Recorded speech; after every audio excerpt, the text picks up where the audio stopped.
大家好，歡迎收睇《時代雜誌》。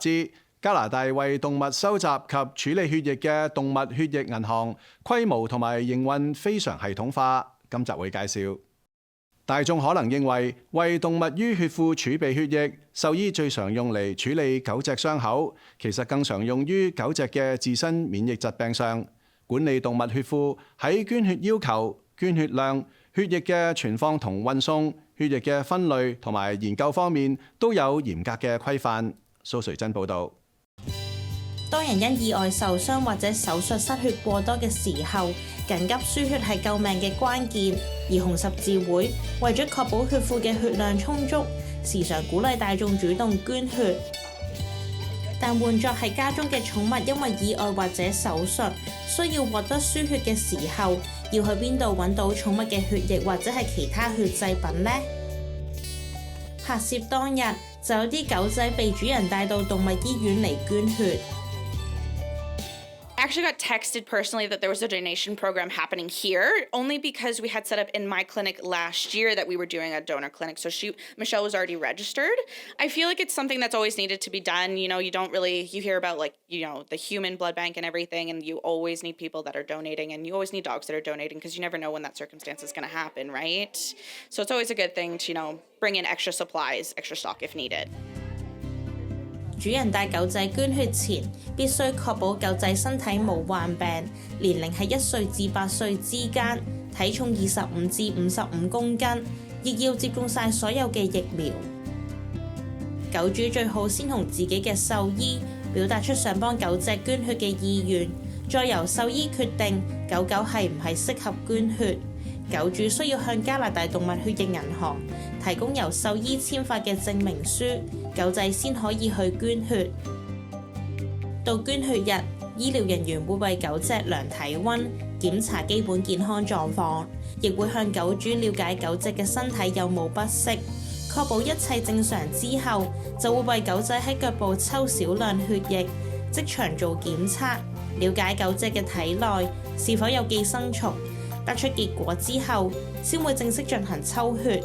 醫療人員會喺狗狗嘅頸部抽血，因為咁樣會抽得快啲，減少狗仔不適嘅時間。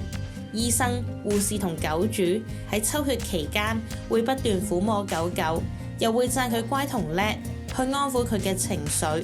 抽完血就會為佢包紮傷口。醫療人員又會為狗隻準備大量零食，作為狗狗抽血之後嘅獎勵。整個過程約30分鐘。喺大多數時間，獸醫會抽2杯，共500毫升嘅血量，而狗仔每3個月就可以捐1次血。呢個捐血活動由一個叫做加拿大動物血液銀行嘅組織籌措，佢哋成立於1996年，專門為有需要嘅狗隻提供安全同可靠嘅血液供應。加拿大動物血液銀行喺加拿大5個省份，包括緬省、安省、亞省、魁省同卑詩省嘅各城市，定期夥拍獸醫，舉辦捐血活動。自佢哋成立至今，有超過2000隻狗捐過血。加拿大動物血液銀行負責儲存血包，亦會將血液製成唔同嘅血製品，作各種嘅醫療用途。Blood is collected and processed into separate components after the donation. So that includes red blood cells, fresh frozen plasma. We also have platelets and cryoprecipitate. It's all stored in specialized medical grade refrigeration units.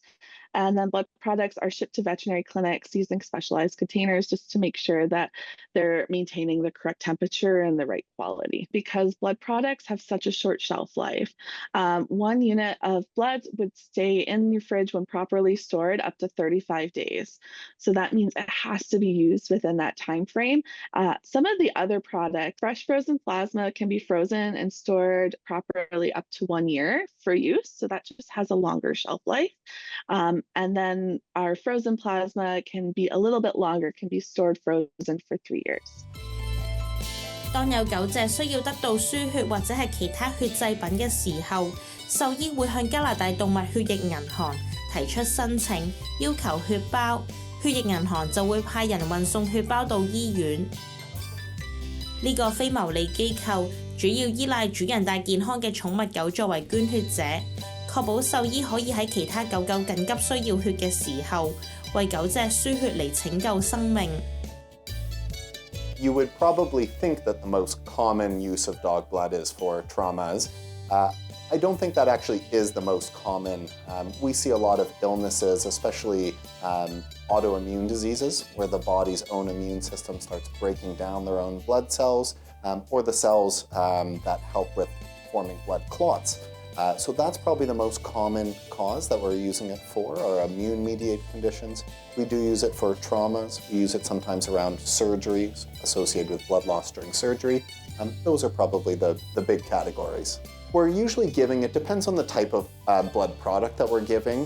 For the most common type we use, called packed red blood cells, which is really concentrated amounts of red blood cells, we're usually using about 10 milliliters per kilo of body weight. So a 10-kilo dog would get about 100 milliliters of blood. 暫時所知嘅狗仔血型超過13種，由唔同嘅犬紅細胞抗原 dot erythrocyte antigen 簡稱 DEA 系統分類出各種血型，其中最重要嘅血型就係 DEA 1.1陰性。擁有呢種血型嘅狗狗被視為百搭捐血者，佢哋嘅血液可以輸俾大部分狗隻，而唔會引起免疫系統不良反應。亦正因為佢嘅通用性高，呢種血包最易短缺。不過獸醫話佢哋都唔知道狗狗總共有幾多種血型。近期就發現咗2種新血型，並分別命名為 KAI1 同 KAI2。動物醫療界都不斷研究，以及為唔同品種嘅狗隻抽血，探索狗仔嘅血型種類有幾多種。We don't know is the truth. It's an area that we started research in probably in the last few decades. The ones we've identified, there's 1.1, 1.2, all the way through 1.7. But there are other blood types, especially associated with different breeds. So like Dalmatians have their own special one that we've called Dal. Just like all areas of medicine, it's an area of active research. We've been learning about new ones throughout the years. Historically, blood donation wasn't really an option in veterinary medicine. And so it does take a little bit of time. And that's why our research is maybe a little bit behind.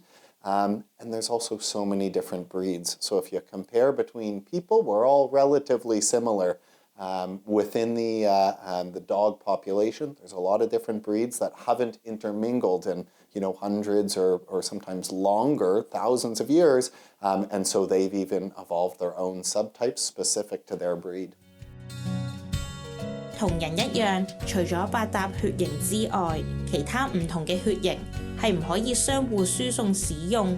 如果兩隻狗嘅血型唔相符，但就強行輸血，可能會引起急性溶血反應，令到血液中嘅紅血球含量快速減少，無法輸送氧氣俾身體內嘅唔同組織，有機會有生命危險。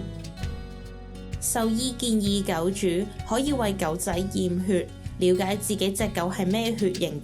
假設有意外發生，狗主可以即時提供血型資料，令到獸醫把握時間尋找血包，以免延誤救治。雖然加拿大動物血液銀行只係單純專注於狗仔捐血服務，但其實除咗狗隻，其他動物，例如係馬匹同貓，都可以捐血。但就冇一個中央處理以及保存血液嘅機構，係獸醫佢哋自己安排。We have seen the occasional requests for transfusion supplies for horses as well and alpacas. They can also donate blood, but usually that's sent through the veterinarians as needed. Same with cats, it's usually done by the veterinarians as needed. That being said, if you do have a cat that's primarily indoors and is a really nice, calm temperament and okay with the vet, you could always talk with your vet clinic to see if they need some donors for felines. So for cats, for donating, it's a little bit harder to do blood banking for cats. So one of the first problems we run into is cats are a little bit smaller, so we can't collect the same volume of blood that we can from dogs.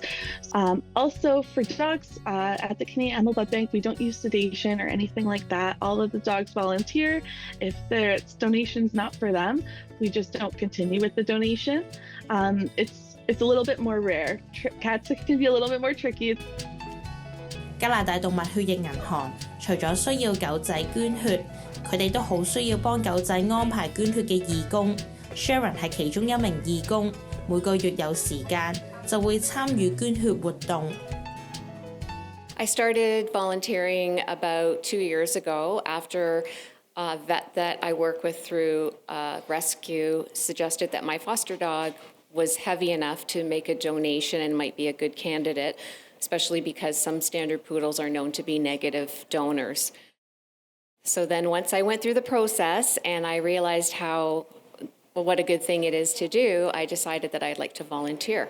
My duties are to assist the technician, so I will try and help her set up and get ready for the dog donation, as well as hold off pressure for her to take the pre-donation sample, restrain the dog in a gentle, appropriate way, and we make sure that the dog is comfortable and has lots of treats. And I also do the pre-screening questionnaire with the owners to make sure that the dog is healthy and well and able to donate that day.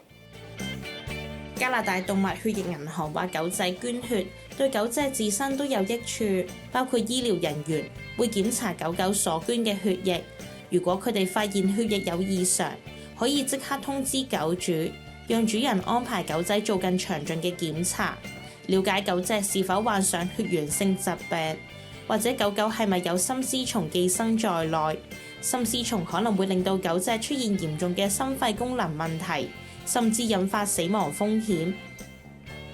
另外，假若曾捐血嘅狗狗需要獲得輸血，可以得到免費血包。捐血對狗狗無害，可以拯救其他生命，同時有專業人士檢查狗仔嘅血液，係一舉兩得嘅事。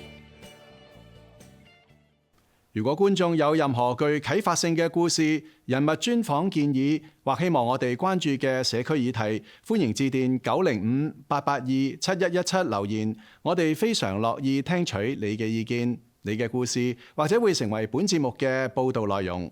下星期再見。